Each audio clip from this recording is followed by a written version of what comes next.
Is Neytiri in Avatar Fire and Ash a racist? I mean, Neytiri's a full-blown racist in this movie. In general, is she? Because this interview came out where the actress Zoe Saldaña came out to speak about her character and calls her a full-blown racist. Avatar is a colonialism story, so why would people call her that?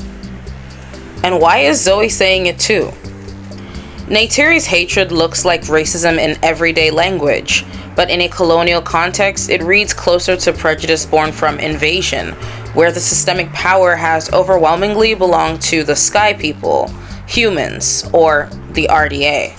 In today's video, we're going to be talking about this whole thing going on where people are talking about Neytiri being a racist, a lot of her shame when it comes to her half-human children, and the deeply woven white savior complex that is in the Avatar franchise. I love these movies, I honestly do, but you can't overlook something that's so blatantly right there and in your head, and especially if you come from an ethnic background where these things are actually things that you can relate to. We're going to be getting into this as well as the many nuances, but before we do that, don't forget to like, comment, share, and subscribe, and we can get straight into this video. When sharing and expressing your views, be respectful because I'm not when you do that. So let's get into this. We're gonna start with Neytiri's character arc all the way from the first film back in 2009 down to Avatar, Way of the Water, and now the most present movie. Neytiri starts openly hostile to the Sky People, but she's also very spiritual, community-rooted, and not a hate-first kind of person. She reads signs from Eywa and still chooses to bring Jake to Home Tree after the wood sprites land on him. Her arc becomes protector to teacher to lover, all the way down to grieving daughter, and then warrior as the conflict escalates. In Avatar Way of the Water, she is now assuming the role of being a mother, and her priorities are survival plus trying to keep her kids alive. All this going on while the humans return. This matters because grief and motherhood changes how her anger is expressed, and why it becomes so combustible later on in Avatar Fire and Ash. You can't talk about Avatar without talking about colonialism as a theme. We always have to reference what Neytiri's people have gone through, what colonialism, the RDA, and the Sky People have done. The RDA was mining Pandora for unobtainium, and they saw the Amaticaya were in their way. Jake was recruited as a replacement operator and was promised his legs back if he helps the RDA. It's basically your body back in exchange for facilitating colonial extraction. When Jake tries to stop a bulldozer threatening a sacred Na'vi site, and Selfridge responds by ordering Home Tree destroyed, this is textbook settler colonial logic. The land is valuable and the culture is in the way. Just got done watching Avatar Fire and Ash, and honestly, it was a decent movie. I'll give it a 7 out of 10. I would definitely recommend that you guys watch it because it's worth the money. But my critique is that I'm so sick and tired of Hollywood producers and filmmakers always writing in a white savior trope in every one of their movies about Indigenous people, like whether it's Black Panther, Wakanda Forever, or all of the Avatar sequels. There is one common theme, and it's always a defector of the imperial system or the colonizing power, or somebody who was trained by the government agency who then turns on the government and starts working with the Indigenous people, and somehow is always written into the script as the savior. Like, it's getting old, it's getting tired. Why can't they ever write scripts about Indigenous people saving themselves? Why do they always need white people planted into the movies to come and save them? Like, I'm sick and tired of it. It's old, it's predictable. I literally could predict how the movie was gonna end, and everything that I predicted happened exactly as I predicted, because it's a classic Hollywood trope. Like, we're tired of it. I'm just gonna say it. These movies are CIA propaganda. These movies are European, Western, imperial propaganda. Quaritch's forces destroyed Home Tree, killing many Amaticaya, Neytiri's father included. This is the radicalizing event for Neytiri. It's not just humans are bad, it's her home and leadership lineage being wiped out. After Jake confessed he was a spy, Jake and Grace are then captured. Later, Moat frees them, but the humans imprison them again. During escape, Grace gets shot and then she later dies. Another loss attached to human violence. The RDA organizes a strike against the Tree of Souls specifically to demoralize and break the Na'vi people. That's cultural and spiritual annihilation being used as a strategy. In The Way of the Water, colonization returns, it escalates, and it reaches Neytiri's children. 16 years later, the RDA returns to colonize Pandora, with recombinants Na'vi avatars implanted with memories of dead soldiers, led by Quaritch, of course. Jake then leads guerrilla resistance, the RDA respond with counterinsurgency, and they capture Jake's children. Jake and Neytiri rescue them, but Quaritch captures Spider and recognizes him as his own son. This is something that's later expanded on in the most recent film. The Sullys flee to the Metakaina because Spider has knowledge that could endanger them, and the film frames the move as a direct consequence of human threat, like most things in the franchise. This is where her being a mother and the loss of her child really does anchor into her anger of what's happening and what has caused her to have such disdain for humans. In the final conflict, Neteyam rescues Loak, Saraya, and Spider, but is then fatally shot and dies shortly after in Jake and Neytiri's arms. This is why Fire and Ash Neytiri isn't just angry, she's post-trauma, post-bereavement, and the Sky People are linked to the death of her child. By Fire and Ash, Neytiri's hate isn't random prejudice, it's grief shaped by repeat colonization cycles. Now, I think this is another part that we need to get into, which is the white savior complex when it comes to Jake Sully, and then Spider, who a lot of the focus has been shifted on, especially in the last two movies, but I'm referencing more of Avatar Fire and Ash when I talk about Spider right now. There was the whole theme as Jake as the outsider who becomes the chosen one to this, very ethnic coded group of people. Jake is a paraplegic former Marine when recruited. He ends up becoming a central leader figure among the Na'vi. He even gets titles like Taruk Makto and Oloek Tan. The whole reverse racism thing they were pushing in this film, fucking insane. And let's face it, Neytiri's a racist. Racism is not about personal bias. Racism is about structures of power and oppression. In the Avatar universe, humans have not faced oppression on Pandora. They were the ones who showed up out of the blue and just started burning shit down and killing people. They occupy, they oppress, and they take the resources from the indigenous people of Pandora. So when Neytiri says, I fucking hate Spider because he's human, that's not racism. That's a pretty valid reaction to have to your oppressors, the ones who hold the power in this dynamic. At most, it is prejudice because yes, Spider himself hasn't done anything wrong personally, but he's literally the son of the guy who blew up their fucking home.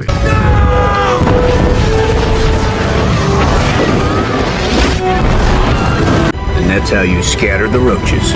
So the way that this film wants to dive into racism, which I think it could in a really interesting way, given how heavily inspired, and a lot of people share the opinion that they actively take from indigenous cultures in the real world, you could really get into that. I did not expect them to start making up slurs for white people. Not humans. They don't make up slurs for humans. They make up slurs for white people. They exclusively call humans pink skins as like a slur. Especially for the Avatar films, like obviously famously a white savior movie where this white man becomes ingrained in the indigenous culture, becomes one of the indigenous people, and then becomes the leader of these indigenous people. And then that same guy is now being like, what? Do you hate me because I'm a pink skin as well? I was like, all right, wrap it the fuck up, James Cameron. What are we doing? And then they double down on the white savior trope and do that shit again, but even worse this time. The white boy with dreadlocks becomes the chosen one, and he's now become one of the people, and all the ancestors are like, you are one of us. Like, what? Even the way they characterize him, when he's being accepted by the ancestors in like the spirit world, he's like, oh shit, bro, this is crazy, bro. Like, what are we doing? What are we doing? And on top of all that, this film starts to lean into like Christian allegory quite a bit with like the story of Abraham and Immaculate Conception and God and I don't know. there's a whole conversation to be had there, and about why that is inherently problematic with the nature of the Avatar films being so inspired or derivative when it comes to indigenous cultures in our world. I don't know, man. There's a conversation to be had around this movie, even though I really fucking enjoyed just watching it. I thought it was a spectacle. The structure still resembles outsider enters, learns the culture, becomes uniquely pivotal to liberation, which is where the white savior critiques come from, even if the film complicates it emotionally. Obviously, there are more aspects to Jake's character and his eventual realization of his own freedom and happiness. As a Marine and a paraplegic man, he is often underlooked and thrown under the bus, as well as treated badly by others. He was never valued amongst humans, but he was valued amongst the Na'vi. He found his peace there, and his soulmate residing in another planet. And this is what I mean by this complicates it emotionally. Now we're gonna get to Spider. Spider as the human future anxiety. Spider is a full human living in a Na'vi space, breathing their air through a mask. And in Avatar Fire and Ash, there is a scene where we have Kiri breathing life back into him through prayers and a lot of miracle. And we see that Spider can breathe air on Pandora. The thought process behind a lot of Neytiri's ideas is if humans can now embed themselves here long term, they're going to study, they're going to adapt, and they're eventually going to try to fully take over their world.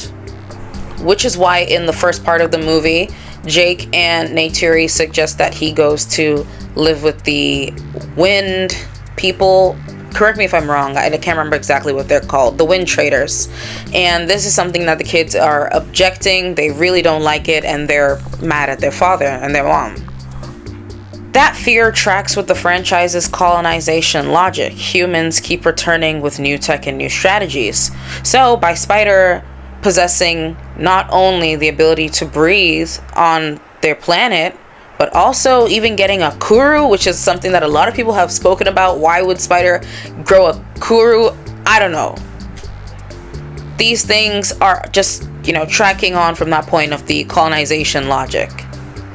So Neytiri's fixation on Spider can be read as personal. 1, he's tied to Quaritch. 2, the war.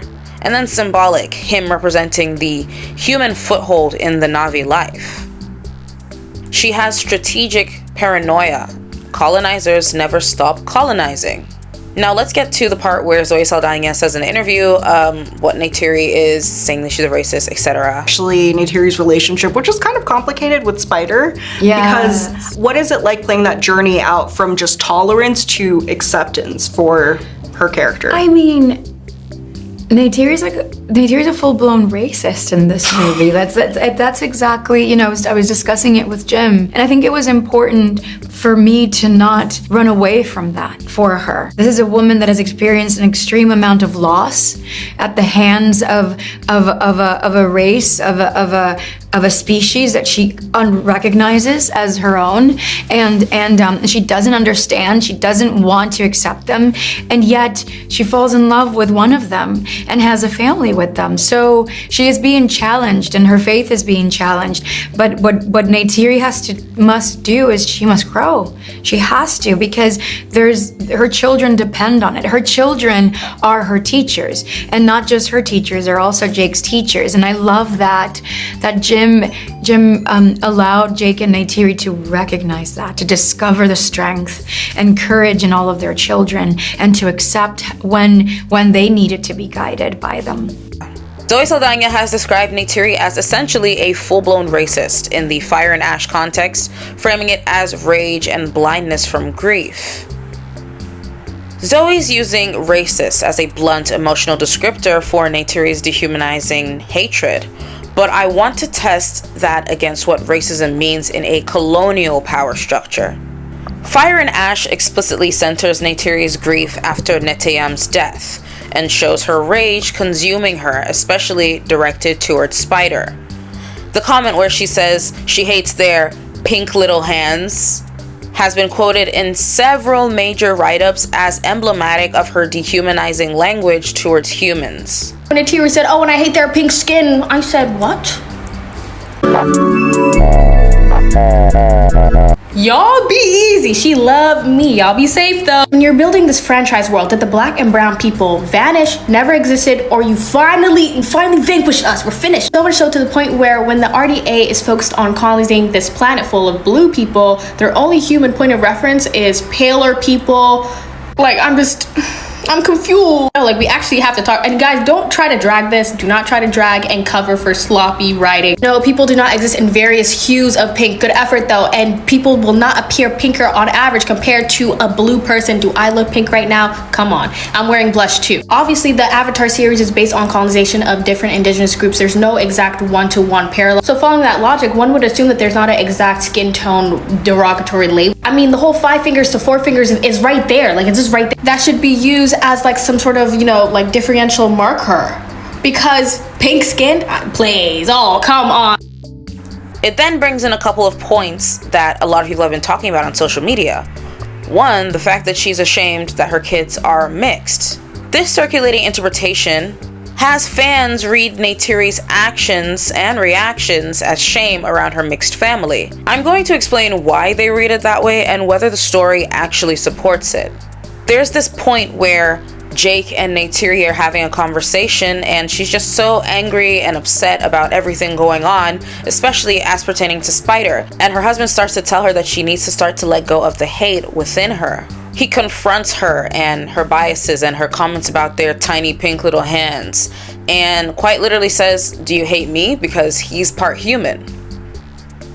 Don't quote me on this, but I think there's a part where he says whenever the kids make a mistake, she sees the human in them, and it leads her to agree.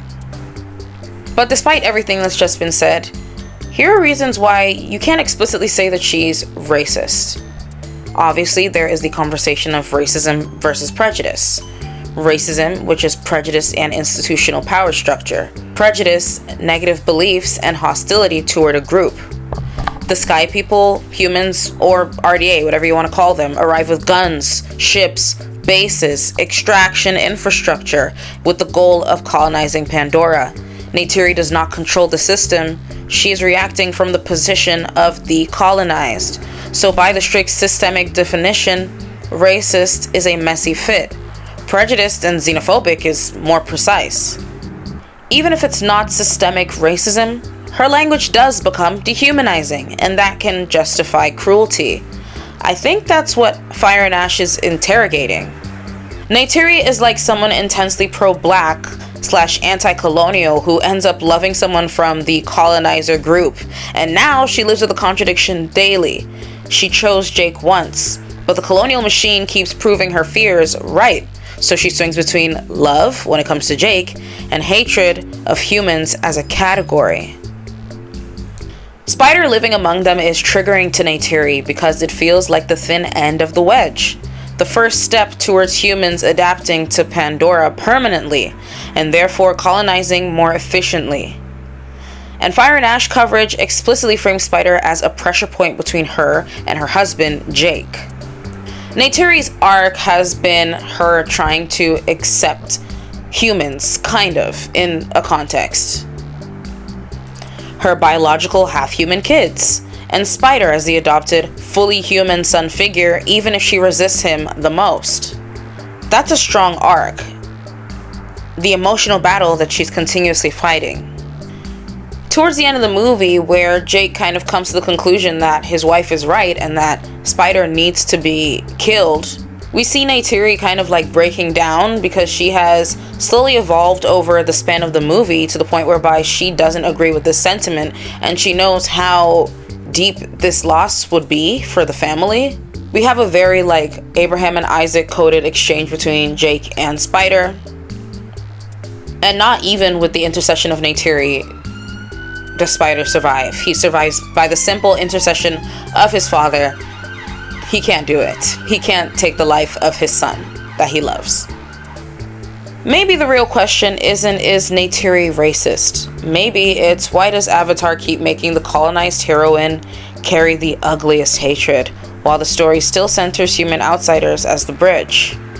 If you stay to the end of this video, don't forget to drop a purple heart in the comment section. It lets me know that you guys watched all the way through, and it lets me know that this video was, quite engaging. Don't forget to like, comment, share, and subscribe. Tell me your thoughts about Neytiri and her pain and her behavior and her arc. I want to hear a lot of it, respectfully. And I will see you guys in my next video. Thank you so much for watching, and see you next time.